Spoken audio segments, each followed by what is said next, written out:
9 सितंबर को उपराष्ट्रपति पद का चुनाव होना है। दोनों उम्मीदवार समर्थन जुटाने के लिए दौर पर हैं।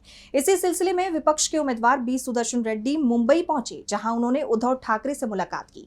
तो वहीं इस मुलाकात और अपनी उम्मीदवारी को लेकर एक जरूरी बात भी कह दी, जिसे लेकर माना जा रहा है कि अब रेड्डी को इस चुनाव में अपर हैंड मिल गया है। तो क्या है पूरी खबर, जानेंगे इस रिपोर्ट में। उपराष्ट्रपति पद के चुनाव की तारीख नजदीक आती जा रही है, जिसे लेकर दोनों गठबंधनों के उम्मीदवार तमाम पार्टियों से मिलकर अपने लिए समर्थन मांग रहे हैं। इसी सिलसिले में इंडिया गठबंधन के उम्मीदवार बी सुदर्शन रेड्डी मुंबई पहुंचे। रेड्डी का मुंबई एयरपोर्ट पर शिवसेना सांसद अनिल देसाई ने स्वागत किया। उन्होंने शिवसेना यूबीटी के प्रमुख उद्धव ठाकरे से उनके आवास मातोश्री पे मुलाकात की। इस दौरान उद्धव ठाकरे ने रेड्डी को आश्वस्त किया कि उनकी पार्टी और महाविकास अघाड़ी की पार्टियां भी इस चुनाव में उनका पूरा समर्थन करेंगे। ठाकरे ने पूर्व न्यायाधीश रेड्डी की जीत की उम्मीद जताते हुए कहा कि चमत्कार हो सकते हैं।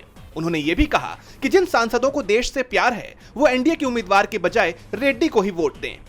रेड्डी ने अपनी उम्मीदवारी पर ठाकरे के समर्थन के लिए उनका आभार व्यक्त करते हुए कहा कि उद्धव ठाकरे के समर्थन के बगैर विपक्ष में मेरी उम्मीदवारी पर आम सहमति संभव ही नहीं होती। सब विपक्ष पार्टी के जो सहमत बनी है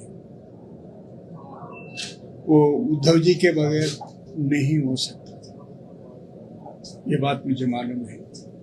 इस चुनाव में शिवसेना यूबीटी का समर्थन मिलने से इंडिया गठबंधन को मजबूती मिलती हुई दिख रही है।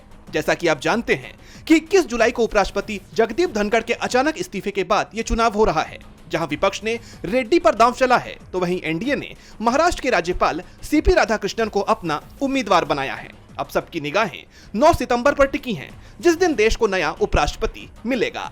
डीबी लाइव की रिपोर्ट।